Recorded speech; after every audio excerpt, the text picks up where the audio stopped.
Civil Protection Act that we administer says that in Section 2, when there is an influx of refugees or an influx of returnees, this becomes a disaster.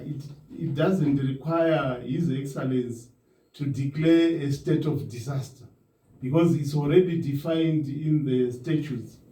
And I'm sure this repatriation and reintegration of our people is actually threatening the well-being of our people who are returning and even the current host communities. And I'm happy that PS Kunaka has talked about two approaches. He has talked about the government-assisted returnees, and the second one, which has got a larger volume of people coming back, are the self-repatriated citizens of Zimbabwe. So there are two approaches to all this, and we'll deal with the numbers when we come to the statistics. And I'm sure what PS Kunakawa said, yes, our people have lost livelihood. Some had welding machines, but because they were ferried in a hurry, they couldn't carry some of their equipment. That's another area. But we have people who have been in South Africa for more than 13, 20 years, and some have got pensions, injury on duty pensions, which they were earning in that area, and some have worked formally in various sectors. Again, the pensions is one of those issues that they've also lost, and I'm sure Foreign Affairs will not wait like Wenela. When you try to look for people who worked under Wenela, they have disappeared, some have died, and it will be really a problem. So allow me, Honorable Chairperson, that I use the Disaster Risk Management Register. And I'm sure, let me start with search and rescue, which PS Kunaka has talked about. I'm sure on search and rescue, it is the responsibility of Ministry of Foreign Affairs in that in all the 9 provinces, if not 10 of South Africa, we have consulate services who are registering our people. And I'm happy that again, deportation has since been suspended as people now voluntarily come back home.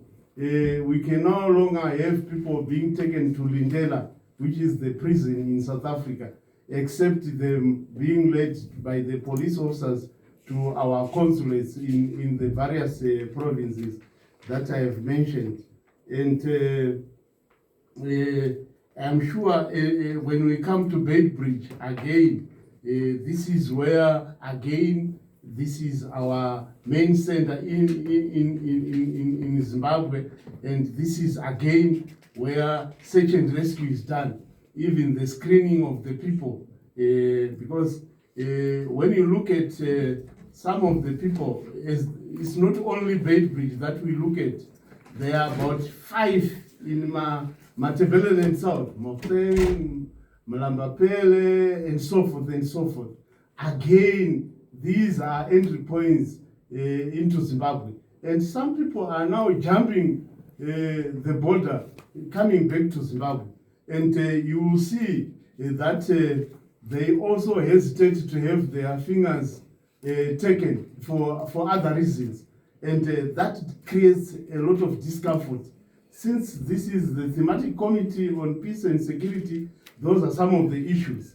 Some just come and dump their people in Zimbabwe and they cross back again to South Africa. So in this whole issue, there is a standing cabinet committee on environment, emergency preparedness, disaster prevention and management. It has got 19 ministries, and these 19 ministries chaired by local government, they must come up with some decisions in all the issues PS Kunaka was saying about. And the response, I think he said it very well. I'm sure for now, with the assistance of partners and corporates, we have added pair of hands at Beitbridge. If you go there now, there is sanity. And the numbers now that they are dwindling from South Africa, for now, I think we have done a lot in clearing some of the issues. You would find that we send about 18 more officers to Beitbridge under the auspices of the of Higher Life Foundation, who are paying for the welfare of those people, and they did a wonderful job. So the congestion that we used to have at our center with a capacity of 300 people, I think if you go there, you can actually smile as our people who always look at the way government operates. So I'm happy that PS Kunaka has talked about community reintegration and resilience building. I think this is where we have the biggest challenge. The biggest challenge in terms of the resources which he has talked about, but the biggest challenge in the sense that remember, we have some of the youth, some of the women who are not employed, and when we start coming up with targeted programs for people who are coming back from South Africa, people will also look at that and say, we have been in this country, we never went to South Africa, why is government not doing the same for us?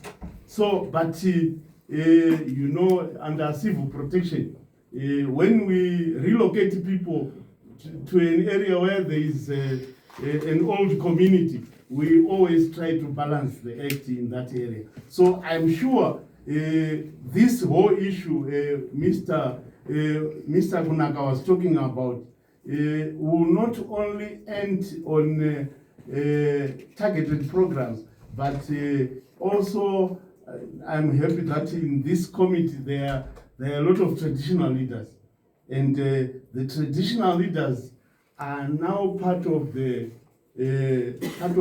coordination architecture of disaster risk management, because as part of local government, they are part of local government for now. They are as decentralized as some of the political parties are. You can actually match a village head to a cell and so forth and so forth. So I'm sure they will do their best. But more importantly in this program, Honorable Chair, the skills audit, the skill audit program, they are doing that again just to see whether people have benefited by being in South Africa in all. So we are now at 28,000, where we have captured the skills from the various people, and it's unfortunate that we didn't print the report from the skills audit exercise, which we think is very important. But in his presentation, he has talked about social reintegration, economic reintegration, and cultural reintegration. Remember, there are people who were born in South Africa. They were socialized in that kind of society, but when they come here, it is the duty of our traditional leaders to ensure that we do that. Then on coordination, we are by virtue of being local government and civil protection, we are the coordinators of this program. All the 19 ministries, with Honorable Ndudzo representing the 10 provincial ministers of state, is part of this committee.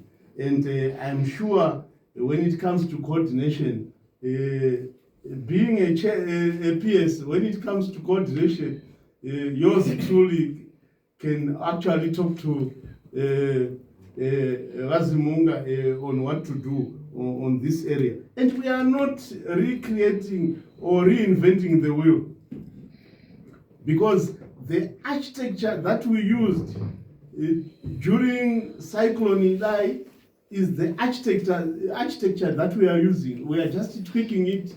During COVID-19 is the same architecture, and we just see who is the lead agents in that process. So I'm sure you can actually share the architecture with the chairman on page 5. You can give him the chair. On page 5. That's the architecture.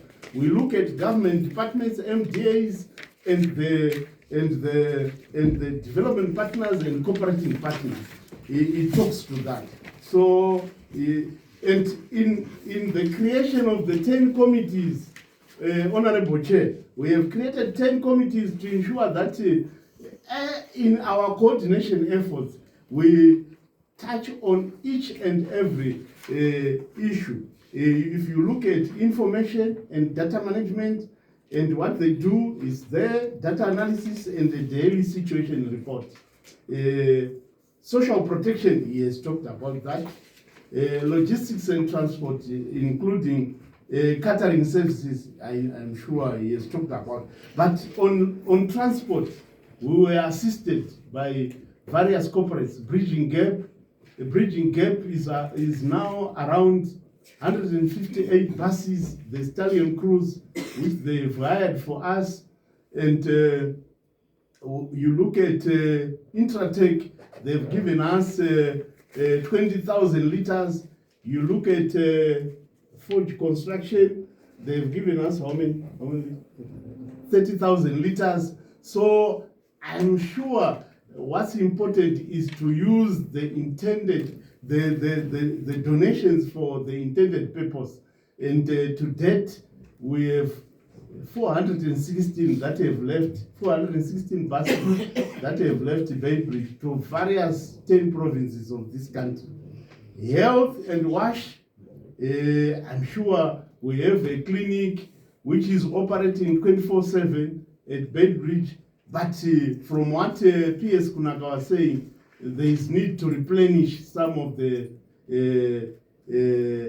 especially issues in the farmers. They need to be replenished, and that clinic is. We are also being assisted by MSF and WHO to attend to some of the issues. And for now, they are only diarrheal diseases which are common, and the respiratory issues. And the respiratory issues, we are in winter, and people need warm clothes. And I'm happy that the ruling party has given us 2,000 blankets, and these are the 2,000 blankets that we are using. Doves has given us 110 blankets, and these are the blankets that we are also using. Border management is very important. Infrastructure, we have improvised by putting some tents. Security, this is very important. Attend to all security issues, border and in-country surveillance. You remember when we started allowing the Malawians to pass through the area, what the secretary was saying, some unscrupulous bus companies would actually take money from the Malawians and say, we want to fuel our bus, can you wait for us here? And they go away with the money. So I'm happy that our securocrats are dealing with that, and I'm happy that the Ministry of Home Affairs, who are a member of this committee, through immigration, they are now accompanying the buses from Beitbridge to Nyamapanda to ensure that there are no reports of people dropping off in Harare. Coordination and resources. I'm sure our register is, unfortunately, we also didn't bring it here. You can actually see who is giving us, from Angel of Hope to the last well-wisher who has donated towards this common cause. Communication and advocacy. This one requires to do a lot.